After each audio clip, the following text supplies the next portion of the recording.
জানো তো, আমার জীবনটা কিন্তু একদমই সম্পূর্ণই আলাদা। কারণ আর পাঁচটা বইয়ের মতো আমার জীবনটা কিন্তু একদমই নয়।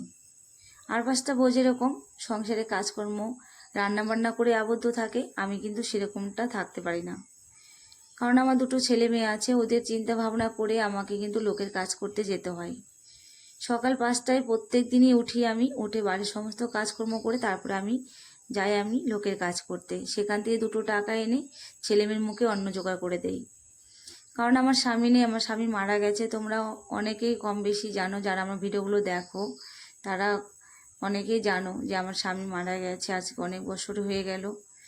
তো তখন থেকে আমার ছেলে মেয়ে দুটোকে আমি অনেক কষ্ট করে লোকের কাজ করে মানুষ করছি, খাইয়ে না খাইয়ে। মানে কি বলবো, আমাদের খুবই কষ্ট, মানে খুবই কষ্ট করে আমরা দিনগুলো পার করি। আর আমার ছেলে মেয়ে দুটো অনেক কষ্ট করে মানুষ হচ্ছে খেয়ে না খেয়ে। তো বন্ধুরা, তোমাদের কাছে আমার একটাই রিকোয়েস্ট, হাত জোর করে তোমাদের কাছে একটা রিকোয়েস্ট করছি, আমাদের ভিডিওটা একটু শেয়ার করে দিও। আর আমাদের ভিডিওটাকে বেশি করে ফলো সাবস্ক্রাইবার করে দিও। তোমাদের কাছে আমি এই চাওয়াটাই চাই, আর কিছু চাই না তোমাদের কাছে, যাতে এখান থেকে কিছু করে আমার ছেলে মেয়ে দুটোকে খাইয়ে আমি মানুষ করতে পারি। কারণ ওদেরকে আমি ঠিকমতো মানুষ করতে পারছি না, না পড়াশোনা করাতে পারছি ঠিকমতো, না খাওয়াতে পারছি। কারণ আজকালকার বাজারে জানোই তো সব কিছুর ম্যাক্সিমাম দাম। একটা মেয়ে মানুষ হয়ে কি করে সম্ভব বলো 3টা মানুষের পেট চালানো? তার মধ্যে আমাদের বাড়ি ঘর কিছুই নেই, আমরা লোকের বাড়িতে ভাড়া থাকি। আমাদের হাত আর পা ছাড়া আদার্স আমাদের আর কিচ্ছু নেই। আমরা সময়তে না খেয়েও থাকি, আর আমরা রেশনের চাল খাই।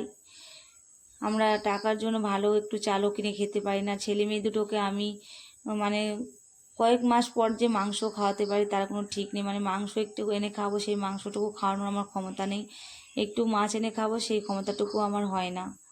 আমাদের নুন ভাত, শাক ভাত, সিদ্ধ ভাত এগুলো খেয়ে দিনটা পার করতে হয়। তো তোমরা আমাদের একটু সাপোর্ট করো, আমাদের পাশে থেকো, এটুকুই তোমাদের কাছে চাওয়া।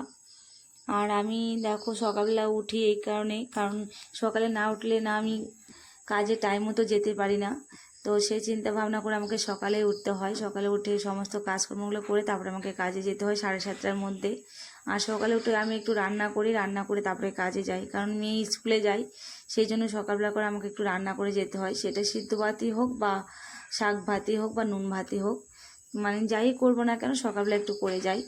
তো কোনো দিন আবার দুপুরে এসেও রান্না করি, যেদিন রান্নার কিছু থাকে না বা চাল থাকে না, তেল থাকে না, তখন আমাকে এসে দুপুরেও রান্না করতে হয়। বা আবার কোনো দিন করিও না, এরকমটা হয়। যখন যেরকম আমাদের অবস্থা সেরকম ব্যবস্থা করতে হয়। আর কাজে যেতে লেট হলে, যদি প্রায় দিনই লেট হয়, তাহলে তো ওরা আমাকে কাজে রাখবে না, কারণ ওরাও তো টাকা দিয়ে রেখেছে। তো বিনা পয়সায় তো আর কেউ রাখেনি। তো আমি যদি প্রত্যেক দিন দেরি করে যাই তাহলে কি করে রাখবে বলো? আর আমার কাজগুলো যদি ছাড়া পড়ে যায় তাহলে তো আমরা না খেয়ে মারা যাব। আমরা কি খেয়ে বাঁচবো বলো? ওখান থেকে আমি দুটো টাকা পাই, সেই টাকা দিয়ে আমরা খেয়ে বেঁচে আছি আজকে। ওর বাবা বেঁচে থাকলে হয়তো আজকে আমাদের এত কষ্ট করতে হতো না, আর আজকে আমাদের এই দিন দেখতে হতো না। ছেলে মেয়ে দুটোকে ঠিকমতো মানুষ করতে পারতো, ওরাও খেয়ে না খেয়ে থাকতো না। কারণ ওদেরকে ঠিকমতো মানুষ করতে গেলে অনেক অর্থের প্রয়োজন, সেই অর্থটাই আমাদের নেই। কারণ আমি যেটুকু কাজ করি সেটুকু দিয়ে আমাদের কোনো রকম দিন পার হয়ে যায় খেয়ে না খেয়ে। আর আমি কি করে ছেলে মেয়েকে মানুষ করব বলো? আজকালকার দিনে যে জিনিসের দাম বুঝতেই পারছো, একটা মেয়ে মানুষ হয়ে একটা সংসার চালানো খুবই টাফ ব্যাপার। একটা ছেলে মানুষই যেখানে হিমশিম খেয়ে যায়। ওর বাবা থাকলে হয়তো আজকে আমাকে লোকের বাড়িতে কাজও করতে যেতে হতো না। ওর বাবা নেই দেখে আজকে ছেলে মেয়ের দায়িত্বটা আমাকে নিতে হয়েছে। আর